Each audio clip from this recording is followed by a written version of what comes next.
Ne olardı gitmeseydin? Hayat senle çok güzeldir.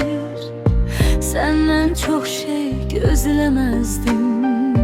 Kölgen mənə bəs ederdi. İndi sensiz divaneyim. Tam başka bir alemdeyim. Bir boşluğda pervaneyim. Ne yerde ne göydeyim. Ne yerde ne göydeyim.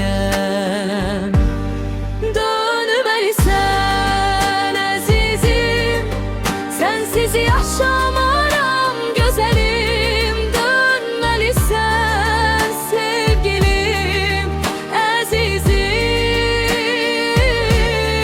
Dönmelisən əzizim, sensiz yaşamaram güzelim. Dönmelisən sevgilim, əzizim.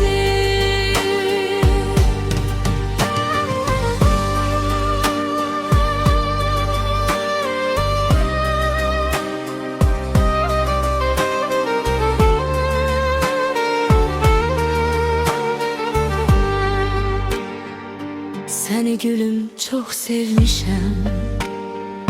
Sensiz gülüm dözmür könlüm.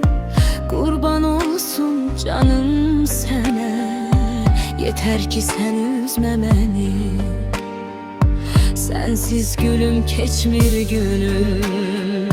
Sensiz canım bir heçem ben. Koyma beni tenha gülüm. Kurban olsun canım sana. Kurban olsun canım.